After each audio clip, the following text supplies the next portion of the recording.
Shalom, para pendengar yang dikasihi Tuhan Yesus Kristus, bertemu kembali dalam renungan ajaran hidup, uraian sabda Tuhan yang mengajarkan hidup seturut dengan kehendak-Nya.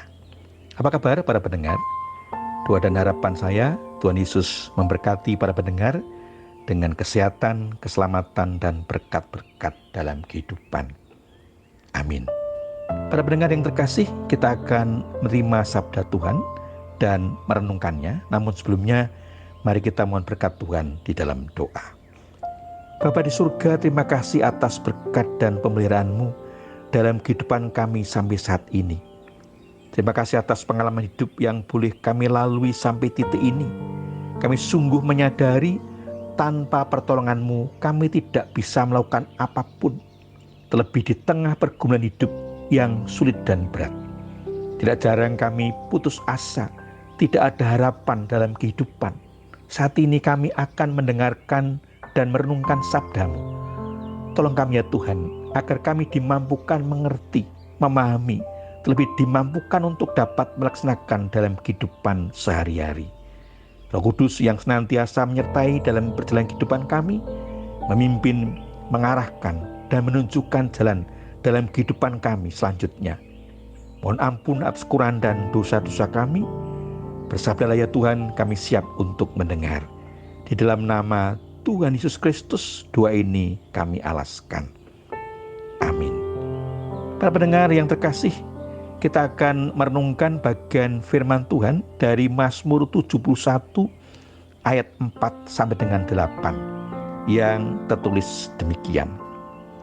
Ya Allahku, luputkanlah aku dari tangan orang fasik, dari cengkraman orang-orang lalim dan kejam.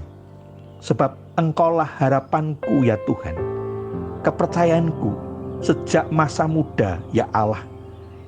Kepadamulah aku bertopang mulai dari kandungan. Engkau telah mengeluarkan aku dari perut ibuku. Engkau yang selalu kupuji-puji.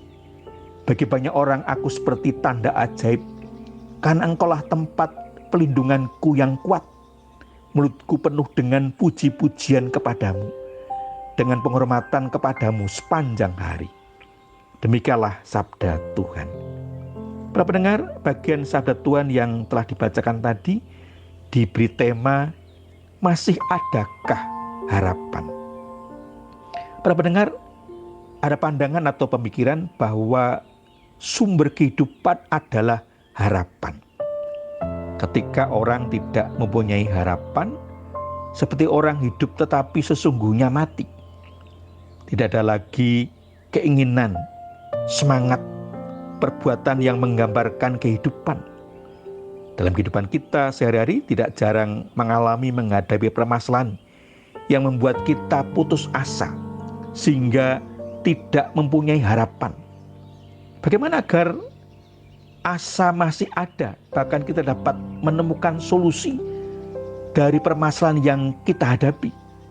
Para pendengar, pemazmur menaikkan doa menghadapi ancaman musuh yang lazim disamakan dengan orang fasik, lalim, dan kejam yang hendak mendatangkan celaka, yang hendak memisahkan dari Allah.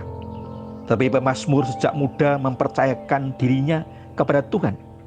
Demikian pula untuk masa depannya, menaruh harapan pada Tuhan. Iman inilah yang melahirkan puji-pujian tiada putus kepada Tuhan. Apa yang dilakukan pemazmur seperti tanda ajaib bagi orang banyak. Kesaksian hidup pemazmur yang meyakini Tuhan pelindung yang kuat membuat orang mempertahankan dan memperhatikan Tuhan. Pemazmur sering mengatakan, padamu aku berlindung. Allah bagiku tempat perlindungan. Tuhan adalah tempat aku berlindung. Itulah sebabnya pemazmur tidak pernah kehilangan atau kehabisan pengharapan, karena ia memiliki Allah pelindung. Para pendengar, luar biasa pemazmur menggambarkan hidup iman yang kuat dan tahan uji. Karena ternyata sejak kecil pemazmur diajarkan memuji Tuhan, berdoa, mendengarkan firman Tuhan, beribadah. Pendidikan tersebut membuat imannya menjadi keyakinan yang teguh, tahan uji sekalipun menghadapi tekanan, kesulitan, tetap mempercayakan dirinya kepada Tuhan. Demikian juga dalam kehidupan kita. Mungkin kita pernah mengalami atau sekarang sedang mengalami ancaman, tekanan hidup yang berat sehingga tidak lagi ada harapan. Tuhan Allah lah penolong dan pelindung kita. Mungkin kita mengalami seolah Tuhan membiarkan kita tidak mau menolong, tertimpa bencana, celaka, sakit yang parah, tidak sembuh-sembuh. Kesulitan hidup yang tidak kunjung selesai seolah tidak berujung. Seolah penderitaan menggugat kesetiaan pendoa, kesetiaan kita. Kita tetap menaruh harapan kepada Allah yang adil. Kita menahan sengsara dalam keyakinan bahwa Allah akan bertindak lagi secara baru, sehingga menyanggupkan kita tetap memuji Tuhan. Dalam hidup kita bukan saja masih ada harapan di tengah kesulitan, penderitaan hidup, tetapi harapan dalam hidup kita tetap ada di dalam Tuhan Yesus Kristus. Maka jangan pernah takut, khawatir, kendor, apalagi mundur dalam iman. Karena di dalam Kristus tetap ada harapan dan keadilannya senantiasa dinyatakan pada orang yang setia kepadanya. Amin.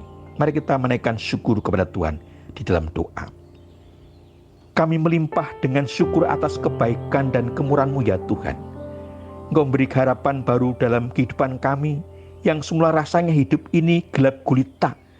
Tidak ada jalan, tidak ada pertolongan. Yang ada hanyalah ancaman, tekanan, himpitan yang tiada henti. Rasanya bernafas pun tidak sempat. Seolah hilang semua harapan, bahkan untuk hidup, tetap bisa hidup, sudah tidak mungkin. Tetapi Engkau Allah yang penuh kasih, kemurahan tidak hanya menolong kami, bahkan Engkau membebaskan dari segala tekanan himpitan dan terbebas sehingga kami mempunyai harapan baru dalam kehidupan. Sungguh Engkaulah harapan kami. Itulah yang meyakinkan kami untuk melanjutkan kehidupan. Karena di dalam Tuhan Allah ada harapan pasti. Mohon ampun atas segala kekurangan dan dosa-dosa kami. Di dalam Tuhan Yesus Kristus doa ini kami alaskan. Amin. Para pendengar, demikianlah renungan ajaran hidup. Kita akan bertemu kembali dalam renungan ajaran hidup selanjutnya. Tuhan Yesus memberkati. Amin.